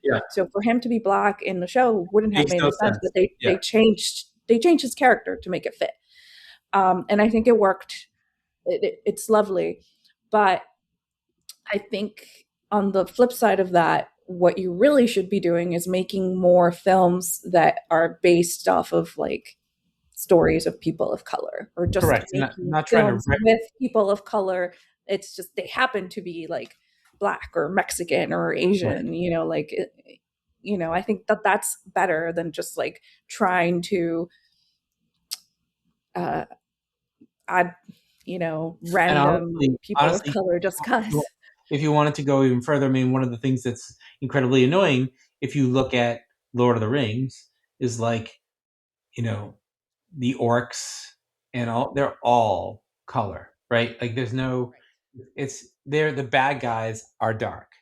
So to your earlier point, like a lot of people are calling out the fact that they made Snape black for the new Harry Potter. Right, exactly. And it's just like, well, nobody thought that true. They just wanted it to make it more PC, and now you're gonna have this like little 11-year-old being mean and scared of like the one person of color at his school. Like you're kind of putting this weird subtext into it that you didn't have. I'm surprised they didn't make Voldemort black, like, or Asian or something like that. Yeah, it would have been weird. Well, it'll be interesting. Yeah, but it is. All right, so I forget what category we're on. We went off on a tangent. I do have one more for what's aged the worst. It's unfortunate. It's just rated R comedies making money, and I feel like that's just something that doesn't really happen anymore. Like I thought the new Naked Gun movie from last year was excellent, and it bombed. Interesting. The marketing was really good. I think they got it out there. It's just like it's rated R, and no one went to go see it. What's the last raunchy rated R movie that really made money? I mean, you could argue it's Deadpool and Wolverine, but that's like part of a bigger franchise. If it's like you're talking about a really original one, it's hard to say. And a lot of that I think comes down to COVID and a lot of these original comedies coming to streaming services now. But also it's like this whole like sensitivity thing. There are movies that you just can't make today. You can't make Porky's today. There's a lot of like, oh my God, I can't believe they said that, did that. Yeah. And if you go back and look at these movies that were made like in say the 80s, it's funny how what they were able to get away with in some ways and some things that they would not be able to get away with the other way. Well, I think that's one of the things that I would say is aged the best. I know we're at aged the worst, but of this film, and it's that the comedy, the jokes are not, they're not dated, and like I don't look back at it and I don't go like, oh, you wouldn't be able to say that now. Like there's a joke in Shaun of the Dead. I can't remember what it is, but there's definitely something there that like you can't say anymore now. Like it's not PC. So that's one thing on Shaun of the Dead. But I think for Hot Fuzz, like it's almost nearly perfect. Like the humor, I think it's gonna be timeless, and it's not anything that you can be like, oh, you would never be able to make a movie like that anymore. Yeah. And I think it's unfortunate too, like, for example, a movie that came out in the same year, Knocked Up, made $219 million. Yeah. And you just like there's no move like that's like raunchy humor. That talk about like humor that you actually couldn't do again today because like there are accusations for that movie for Knocked Up of like sexism and about Sure. how their whole thing is they're trying to like all the boys who live in that house are trying to just do a knockoff of Mr. Skin and it's like you just can't do that again today and that made a lot of money. Yep. Okay. Still a few more categories to go. The Dion Waiters Heat Check Award, small supporting role that absolutely steals the show. So it is Olivia Colman for me. I couldn't get enough of her. I wish if there's cut scenes from her that I would like them to add back in, it would be Olivia Colman. More Olivia Colman. If they do a sequel led by Olivia Colman, you guys. I would like to make a case for the Swan. Swan is I not mean, alive today, sadly. I don't think. They don't live that long. Elvis was the name of the swan. all I'm saying is every time they're on screen, it's super memorable. Yeah. We're always, in a way, we're always looking for the Swan, Yes. always trying to find it. And by the way, saves the day in the end. Yes. Absolutely. Knocks out Jim Broadbent at the Yeah. end. Yes. With a very nice, timely bite. That crash reminded me of a scene in The Sopranos. You finished The Sopranos? I did finish The Sopranos. So do you remember the episode where the dad of Tony's dumb block thug goes on? Bobby. Bobby's dad is in one episode, and he's also in Rocky. Yes, I remember. Yeah. And he's coughing his brains out the entire time. He's dying of cancer. Yeah. And this horrible scene with this murder that he does. But then, for some crazy reason, when he gets in the car and has a heart attack and crashes into the pole, I was laughing my ass off. Mm-hmm. I just thought this was the funniest scene. I don't know if it's supposed to be funny, but it reminded me just of that. Yeah, he deserved it. Bang. Yeah. I would also like to make a case for Leslie Tiller, the plant lady. One scene, and she says, "God rest him" 7 times. Okay, fair enough. Funny that we're all picking the women in a male-dominated cast. For me, I also had Olivia Colman. Obviously. Okay, so funny. Yes. And then I had Rory McCann, Lurch. Right. So is Rory McCann? So is he also in Game of Thrones? Is he not to step on the Joey Pants that guy? But yes, he is the Hound. That's what I found out later after I had already picked my that guy thing. But and that is incredible. That's the Hound, and of course, one of my favorite characters in Game of Thrones. Every scene with him and Arya is just classic. But yeah, so he's Lurch. So that's hilarious. Yeah, all right. Really good. So the Joey Pants Award, that guy, I gave it to David Bradley. Obviously, if you're not like a big Harry Potter fan, you're gonna be like, that guy. He's been in a lot of things. But if you're like us, we've seen all the Harry Potter movies a million times. You're like, oh, of course, we know who that guy is. But he's got an incredible IMDb. Like, he's been in a lot of films. Mm-hmm. Yeah. I mean, obviously, as Filch, he was actually in the new Frankenstein movie. Yep. Mm-hmm. Yep. Which I really loved.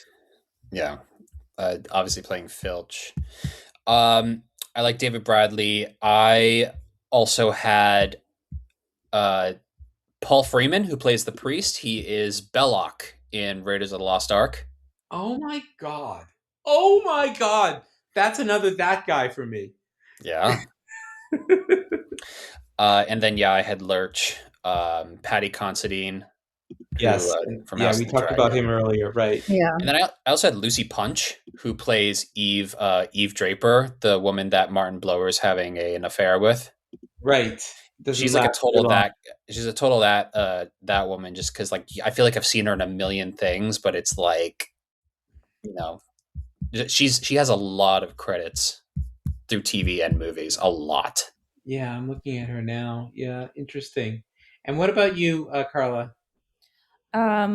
I had Patty Yeah. Considine as my that guy, because I think until House of the Dragon, for me, for sure, he was like a major that guy. And then obviously I had Filch and Lurch, Yeah. those actors as well. And like arguably 10 years ago, 15 years ago, I definitely had Olivia Colman as like a that guy. Yeah. And now she's an Oscar winner. But now she's yeah, so that'll never be crazy. that'll, of course I haven't seen that film, but that's a side note here. Okay, casting what ifs. How will the movie be changed if a different actor was cast? So okay, if this was, I sort of wondered if this was an American version, if they remade this as an American movie, and they had sort of like a small town, like in the Midwest, and it was made during in the mid aughts. Does this work with Tom Cruise playing the Simon Pegg role? No, absolutely No, I don't not. think so. I think he's like too. I think he's too like maniac-ish. You need someone who's like more deadpan. Yeah, he's not good at playing. Like he can be funny, but not in the same way that Simon Pegg can be funny. It's Yeah, I Right. agree. different. It's a different vibe. In my amateur research, I did not see anything initially about like so and so was offered the job and turned it down. Did you guys see anything? No. No, I feel like they had their cast set because this is their thing, isn't it? This group. yeah. Yeah. So Simon Pegg, Nick Frost, Edgar Wright have done, like obviously we talked about this. They did Shaun of the Dead, but before that they also did Spaced, which was a series, a British series, and then before that they also worked on another series, which I think that's where actually Edgar Wright met them. It was called Asylum. It was also a British 6-episode series. And it has a lot of like his regular collaborators. Like I think those guys just like to work with a lot of the same people that they've been working with Yeah. for years. So they kind of knew who their crew was going to be. I was also wondering if maybe you could throw in just to get more like sweet old men in here who turn out to be evil, like Ian McKellen or Patrick Stewart. Right. They weren't that old then, though. Like they were older, but they weren't like old men. They were like my age. Yeah. Were they? I don't know. In 2007? Maybe, but that's still. That's not like. I just feel like they could have played. That's what you mean, right? Like a sweet I mean, grandpa. like just people who could have been part of the secret society. Like, if it like, here's the thing: Ian McKellen in 2007 was 68. Okay. Sure, I think he could have been. He was my age when he made Lord of the Rings. That's what he was. He could have been the chief. Yeah. And I mean, Patrick Stewart was 67. Right, at the they're time. the same age. Yeah, that's so interesting. So if we made the movie today, so you're making the whole movie all over again. You're still making it in Britain. Who's going to play the lead? Simon Pegg's a little old for this now. That's a good question. I feel like if you're trying to like keep it kind of modern and you want someone who like has good comedic chops too, I don't know.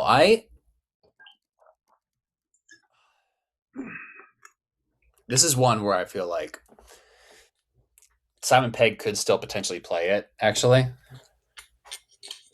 Funny enough.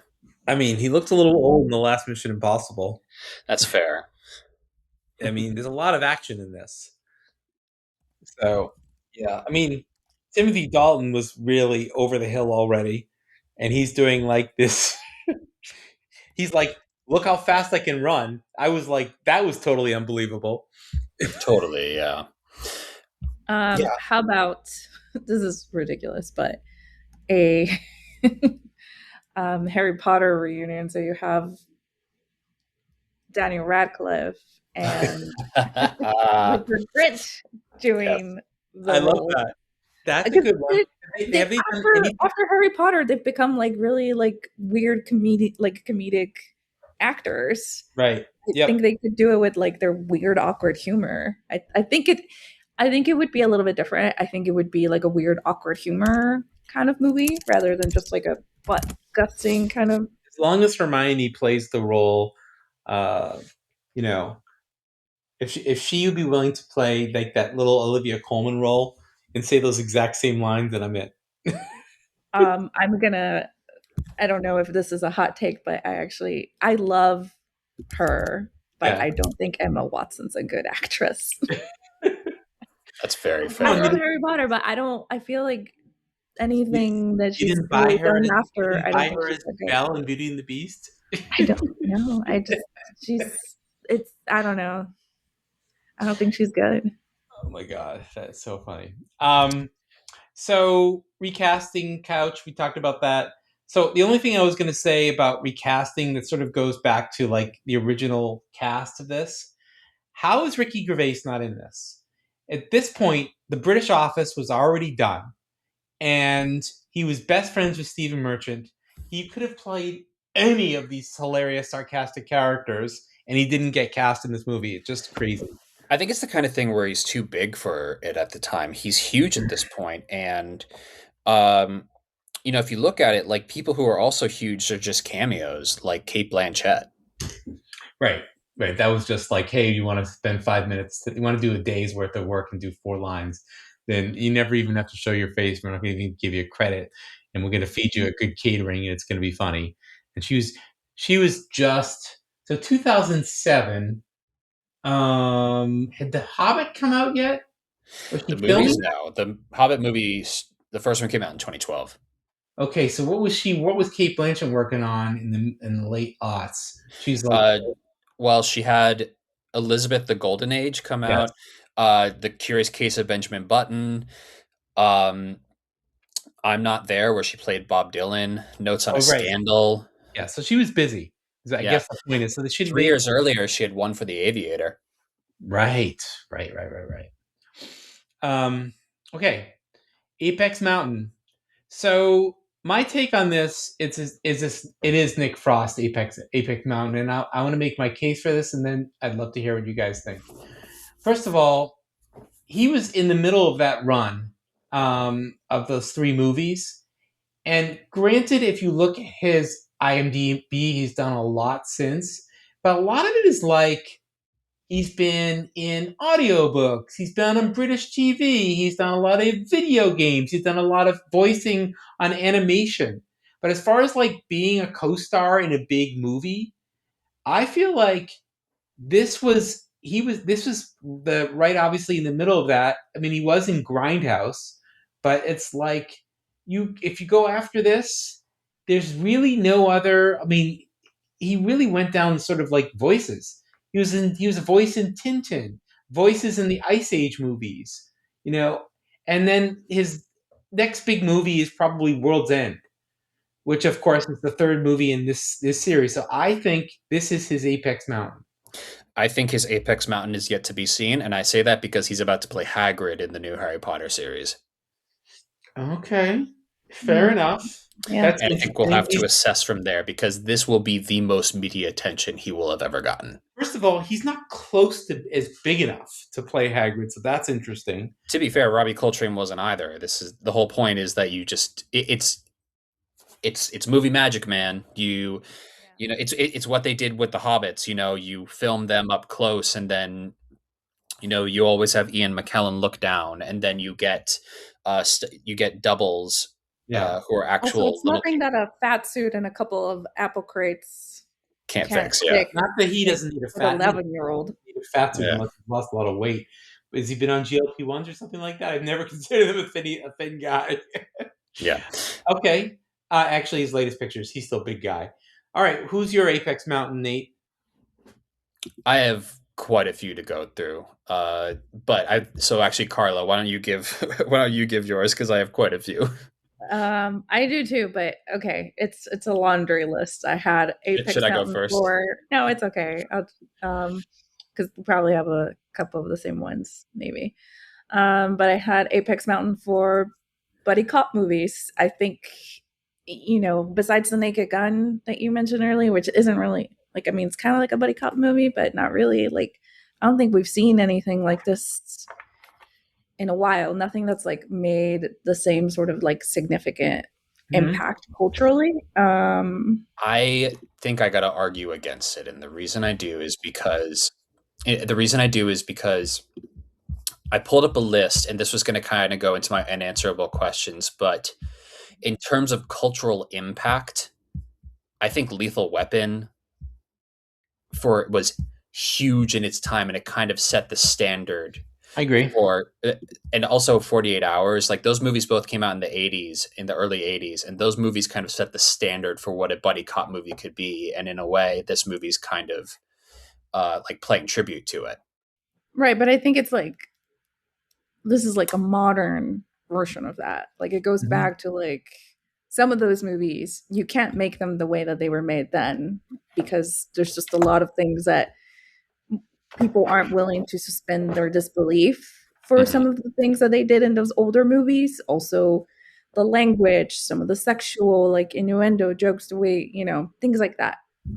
Totally. I think this one is on a different level, that just, it feels like it's not, I don't think it's a relic that is like floating in its time. I think you could watch this like 100 years from now and it would still be like, it would still be plausible for them. I don't know. There might be robots involved now, but there's a lot of inside jokes that British people laugh more at than Americans in this.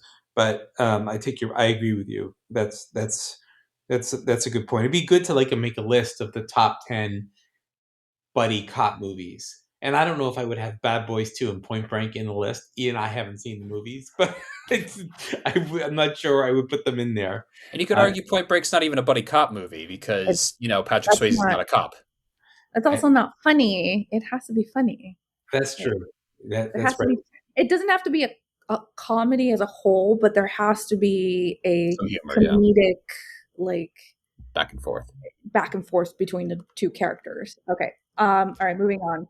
I had Swans, Apex Mountain for Swans. But yeah. But there's like Black Swan and but I don't know. Well, here's the question then. Is it like, in this being potentially Apex Mountain for Swans, how does it compete with Black Swan? How does it compete with Swan Lake? And how does it compete with the story of the Ugly Duckling? The Ugly Duckling was 300 years earlier, so that means that we're how does it compete? Yeah, no, I don't know. Maybe we haven't seen the Apex Mountain for Swans yet. I also had Cornettos, which is the ice cream that they eat, and that's what they call the whole trilogy. What about brain freezes? It's the best brain freeze scenes ever. That's something we really got to research then. Yeah, I don't know if I have a lot of brain freeze movie scenes. Are there any ice cream places in LA where you can get a homemade cornetto? And if so, when are you taking me? We'll have to find it. I don't think that. I mean, a cornetto by definition isn't homemade. It's like, that's true. You have to buy it at a 7-Eleven. Yeah. Anyway, Karla, you go. I also had, I mean, it's kind of the same thing, but it's small British towns or creepy idyllic villages. Like, is this Apex Mountain for those? I don't know. I think, I don't know if we've had one recently where we had like Midsommar, creepy, like small town, like cult situation, but I don't think we've gotten like a good creepy British village I would like to make an argument though. This isn't British, but The Village. I was just gonna say The Village, but the problem is that The Village is not creepy. It's not creepy. It's just got a freaking M. Night Shyamalan twist that would never work today because of the internet.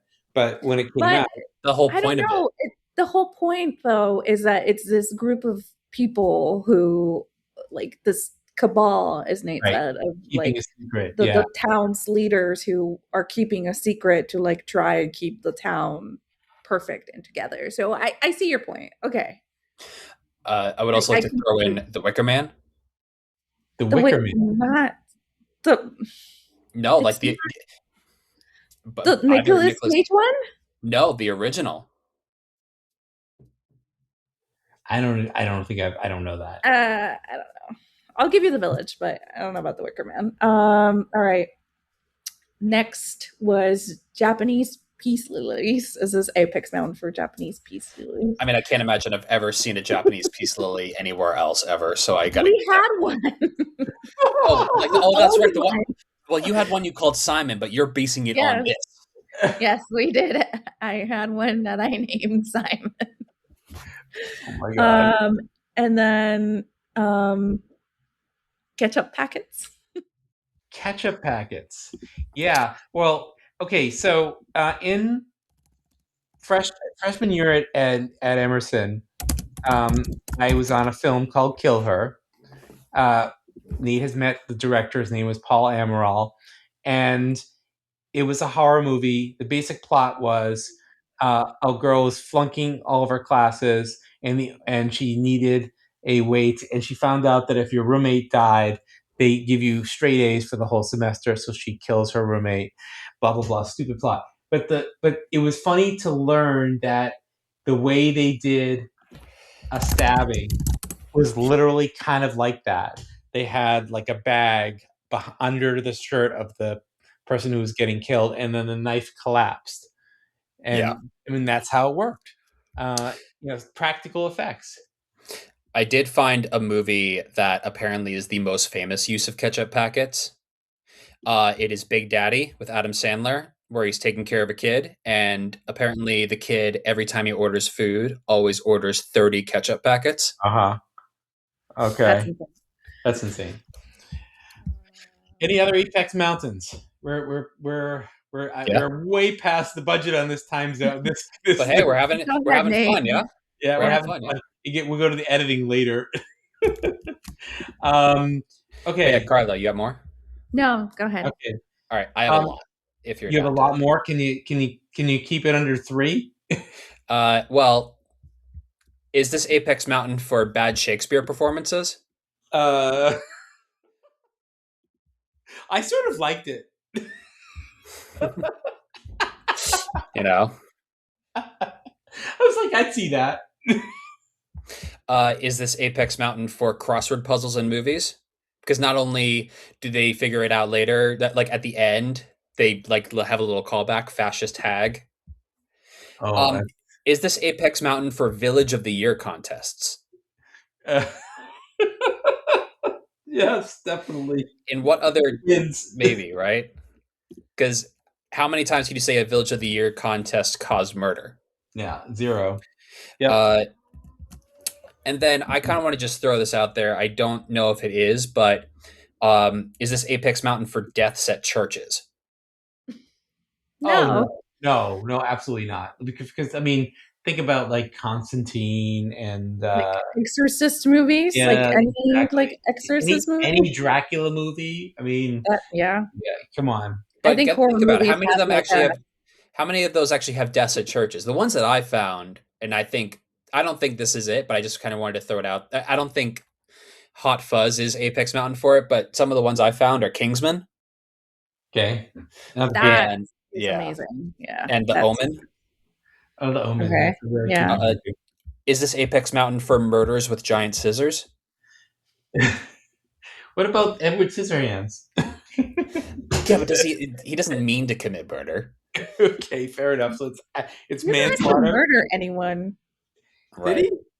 That's true. He doesn't. No, he doesn't. Winona stabs someone with his hand, but he doesn't. And then my last Apex Mountain. Is this Apex Mountain for notepads? Oh no! I mean, notepads. Come on, like so many reporter movies. But I'm just saying, like, not only is the notepad, not only does it save his life in the stabbing, but also it's used as a flip book when Danny's showing off his like cartoon flip books. That's true. And then he talks about like this will save your life. And it will. Yeah. Yeah. I don't know about I don't know about Apex Mountain, but it's certainly most creative use. How about Yes. that? All right. Who won the movie? Oh, I say Simon Pegg. Absolutely. If people say what is Simon Pegg known for, it's going to be one of these three movies. They're not going to say he played Scotty in Star Trek. They're not going to say he was a buddy in Mission Impossible. I feel like it's this or perhaps Shaun of the Dead. What about you guys? Well, when I think of who won the movie, I do think it's Simon Pegg, but I think it's more because of how it jumped off his career. And this was kind of something I was going to bring up in in Apex Mountain, because he had 5 movies come out in 2007. A year earlier, he was in Mission Impossible 3. Then he does Hot Fuzz and Run Fat Boy Run, and then he's kind of just off from there. Simon Pegg starts to like become bigger and bigger, and I feel like this was a big part of it. Okay. What about you? I mean, Edgar Wright, I think, arguably, just because like he became like a more or less like a household name, like people wanted him to do things like to work on films, The Running Man, like Right. This gave him the ability to do big budget Hollywood movies like Running Man years later because of his reputation. And they would be like, we want you to remake The Running Man, and here's the keys to the kingdom, and here's a big budget. Whereas before, like he's the kind of director, right, who had to sort of prove himself, right, before he could get that. And now he's on that list, right? Totally. Yep. Okay, we have 3 more categories and then some flex categories. So let's talk about the music and the soundtrack. So the songs are very catchy. And Kick In and Kick Off is a long list of songs that are credited at the end, more than I could have ever remembered. But I don't really remember much about an original soundtrack itself. It seemed to be more like songs that sort of went with what was going on. Am I missing something? Well, sorry, you go. Well, I was just gonna say Edgar Wright's a little bit like a Quentin Tarantino in that way, where like he likes to use music that he's already sort of familiar with for his films. He did that a lot too in his previous work, like um, Spaced. There are definitely like a ton of episodes where like it's not a score, it's more of like songs, like that he uses for comedic effect or whatever for ambiance, like rather than. And I think he also doesn't. It's not like Quentin Tarantino sometimes steals a score or borrows the score from like older like spaghetti western films, as well as like actual songs with like lyrics. Whereas I think Edgar Wright doesn't do that as much. I think he uses like songs like mostly. And I'm actually on Spotify right now. So the original score of the movie was done by David Arnold. And that, if you bought that CD at the time, you would have gotten a total of 6 songs. Wow. 6. And there is an expanded version, which has a lot more, that came out later, including the track Choosing a DVD. Okay. But going to the music, and this was something I was going to bring up too, because I don't know how much of a hit, like, is this Apex Mountain for Dire Straits' Romeo and Juliet? No, it was a big hit. It was a big hit, but I do love, like, it's the kind of thing like in where everything has a purpose in this movie.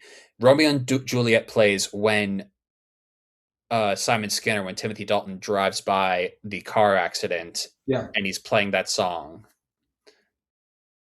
But yeah, it's very purposeful, and obviously, I think it peaks in Baby Driver because the whole point of that movie is he's got the iPod that he's always listening to music in.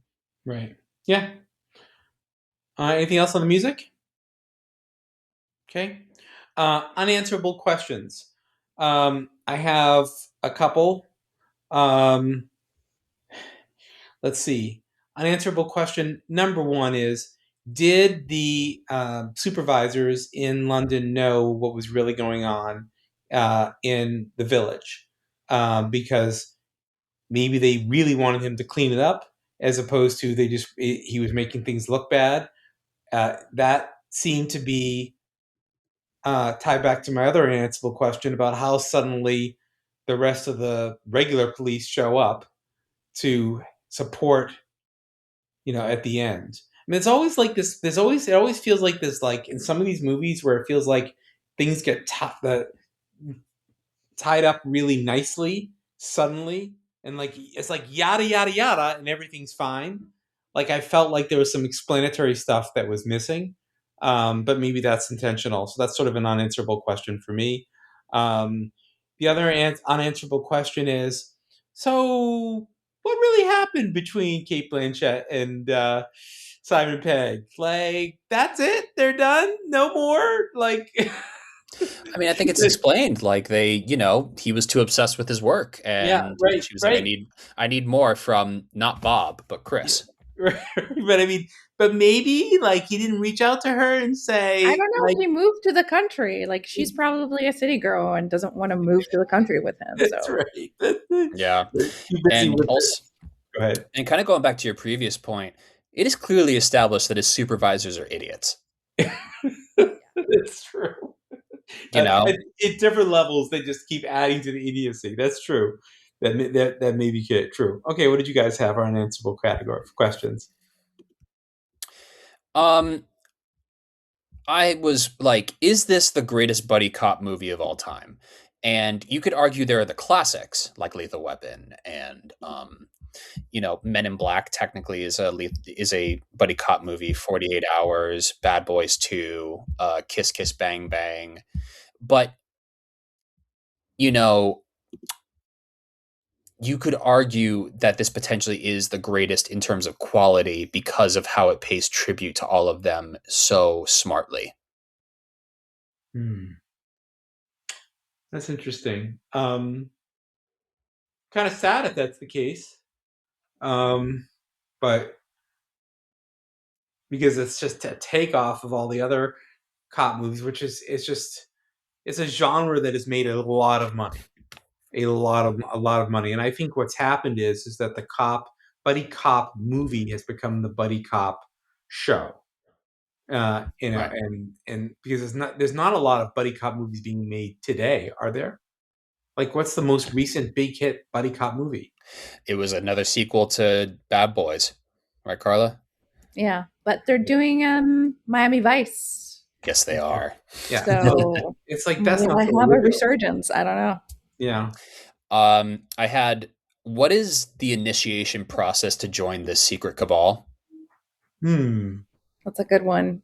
Yeah, that is it. Do you have to own a shop there?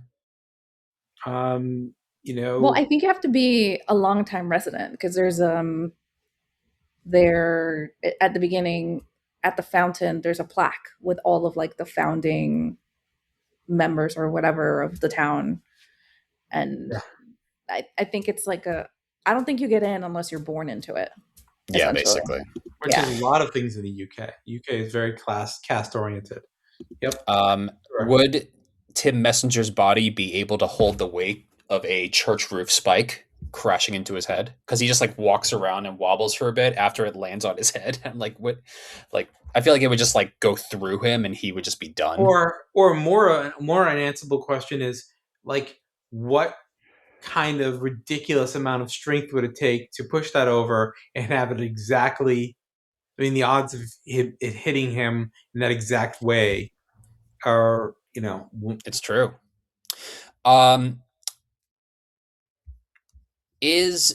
Should we be rooting for Danny? Because while he doesn't know that they're murdering, he is technically aiding and abetting murderers. But he doesn't know. It's true.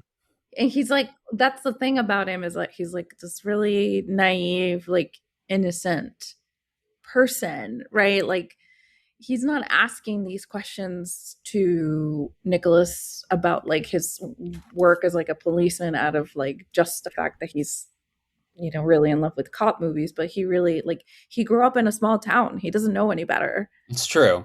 So I he's might just a really naive dude. about that character. I think he's a little autism. Yeah, it's a little bit of Asperger's going on here. Like the way he's like constantly asking questions after question after question, and not really listening to the answer. Yeah. Yeah, he's got a little of that. Next unanswerable question. Why didn't they kill Martin Blower sooner? It seems like he was always a terrible actor. Like, why now?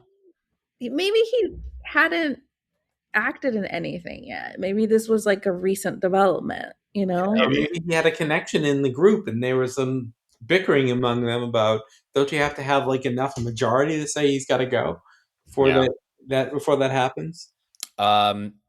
How long would it have taken to clean up Sanford, and how much would it have cost? And the big thing to think about here, they basically arrested the entire infrastructure of the town. So who's really coming to clean this up, and where's the money coming from? Right, and they blew up the mansion and the police department. Yeah, the police station.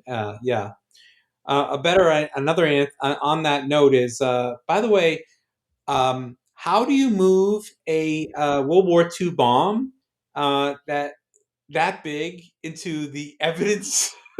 Get a truck. locker, Get a truck. The truck, and then not hit the clicker. And then how does everybody survive? That's a very good question. And then I think my last one, was this the last great Edgar Wright movie? So I kind of want to run through it really quick. Okay. After this, he makes Scott Pilgrim versus the World, which is a very fun movie. I think the first half is very good, and I think it kind of loses steam in the second half. I think The World's End is the weakest of the Cornetto trilogy. And then after that, Baby Driver, which I think when we first saw it, I thought was excellent. But talk about a movie that doesn't age well, the Kevin Spacey of it all. And well, that's not Edgar Wright's fault. It's not Edgar Wright's fault, but it's just the kind of thing where it's like it's hard to watch now. Yes. And also, like, in the lexicon of things, like, I'd feel like that movie hasn't really lasted. And then after that, Last Night in Soho, his like first attempt at like legitimate, like kind of like thriller horror, I think it's good, but I don't think it's like classic. I never even heard of it until I saw it on this IMDb page. And then The Running Man, which, his most recent film was okay. Was fine. It was fine. I watched it and it bombed, right? And it bombed, yeah. So it's like, I think you could make the argument that like this, and kind of like to bring it back to Apex Mountain or like Peak, maybe if he'd had the chance to make the Ant-Man movie, he would have, made something excellent. But in the meantime, I don't think he's made a movie to the quality of this in a very long time. And I think people are waiting and waiting for that. And I don't know if it's coming. Well, his next movie is called The Chain, which is in pre-production. And it's a mother finds herself trapped in a terrifying kidnapping chain. And that's all I got. Mm. They don't have a cat. Yeah, I mean, yeah. In my list, I don't want to say it, but I did have like Apex Mountain for Edgar Wright, because I do feel that this is it. This is it. This is peak. Yep. And I think if he had gotten Ant-Man, then that would have probably been it, because to direct a Marvel movie, that's like one of those sliding doors moments. What does that give you? Yeah. Anyway, yeah. Karla, do you have unanswerable questions? Yeah. Are there really more guns in the country than there are in the city? That's a good question. Is that like, are there facts? Yeah. Is there like some kind of census that they're keeping to like count that? Is actually much higher in England than you think because of the hunting. That makes sense. Yeah, they do. They have a lot of, but in the city, not so much. But you don't see people walking around with handguns. Murders in the city with handguns are really, you don't have drive-by shootings in London. It just doesn't happen. So much harder. It's definitely a different, scenario than like America, where like I do feel like, There probably yeah. are more guns in the country here in America than there are. It does say here, yeah, gun ownership is significantly higher in rural country areas than in urban city areas. Approximately 46% of adults in rural areas report owning a gun compared to 19% in city areas. Right. Is it Any farmers? Is it any mostly other- farmers? I Any hope other- it's farmers and farmers' mothers. Farmers' Any moms? other unanswerable questions? I have one more. Karla. No. Okay, so is Angel still running the police in this town 20 years later? I think he has to be. His whole life has been devoted to being a police officer. That's all he's ever wanted and all he ever will be. He never goes back to London to become like back into the action? Because it's going to be No. pretty quiet in the town now that he's gotten rid of all the crazies. Yes, but remember, now he has friendship. Yes. Okay, flex categories. What did you guys got? So it's like I wanted to do the Judd Nelson Award for character, like for actor playing a completely different kind of person in this movie. But it's like I wanted to say Lurch because he's just doing something insane, but it kind of fits in the tone of the movie because it's so wacky and weird. Yeah. But I would have said Tim Dalton because basically it was such a different kind of a character for him, like a comedic bad guy, and what he was known for is just being like the sexy James Bond. Yeah. I have the Den of Thieves Benihana Award for scene stealing location. And I put down, I think there's a lot of scene stealing locations, but I think a fight in The a small supermarket. I was actually going to say supermarket. I think the supermarket fight in terms of just location and the fact that like they like think about all the different things that are used there. You got the knives from the Butcher. guys from the deli people. You got the like the DVDs flying. Michael Lurch is taken out and thrown into a freezer. They use the wall of carts to kind of help him out. So is this the most iconic grocery store scene? Because I would have previously said any part of the Big Lebowski or Go for Yeah. for supermarket scenes, but yeah. I have the Big Kahuna Burger Award for best use of food or drink. I put down cranberry juice and ketchup packets. Yes. The cranberry juice thing. There's the scene in The Departed where Leonardo DiCaprio orders a cranberry juice at the bar, and the man next to him makes fun of him for ordering a cranberry juice. And he's like, "What are you, on your period?" And then he very calmly gets the cranberry juice and then proceeds to beat up the man with the cranberry juice. So I feel like that's maybe a better use of cranberry juice. I think, in my opinion, cranberry juice is more for a healthy prostate. No, it's actually a thing that you're told to drink as a menstruating woman, or when you have an infection. Right, and for men, it's to keep a healthy prostate. So there you go. I also had just one Oscar. Who gets it? I think it would probably be writing, and I think it would go to Simon Pegg and Edgar Wright. Right. Yeah. I would go to editing. The editing is just unbelievable. How they cut this movie is just insane. There's so many cuts, and the way they mix in the music is just like it feels like a Rush level, like Rush level drumming. That kind of editing.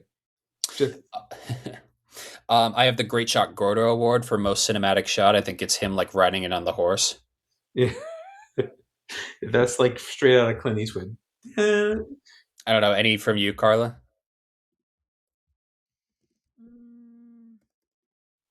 No. I mean, I have a million other categories. It's like the the best racehorse name from this movie. I think it's I think you could argue Fascist Hag. Okay. or Krusty Jugglers. Crusted jugglers. Oh my god. Or no, I think best racehorse name, The Greater Good. Oh yeah. Yeah. The I think the excuse me. What piece of memorabilia would you want from this movie? Oh, that's a good one. Now I have to edit that out, Hannah.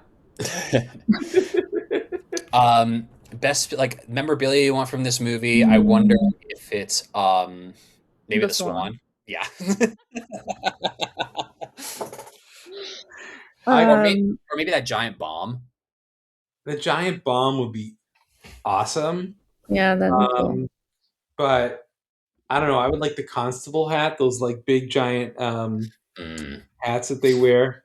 Those are really cool. You can get those are toys. You get them walking around London. If you guys ever get to London, you'll probably buy a lot of souvenirs. All right. And then I did want to ask as well.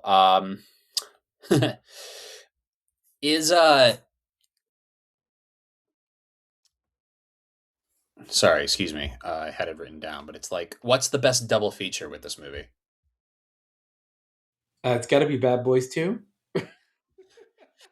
That's actually not a bad pick. Or I don't know. I think. I mean, you got. If you pick this one, I think you just watch the whole Cornetto trilogy. You know. Yeah, but you could, like you said, you could probably skip World's End. I think you could watch Shaun of the Dead in this and have a very nice evening. It would be great on a big screen, or you'd have to have it with a bunch of British beer. Yeah. Yeah, that would be the way to go.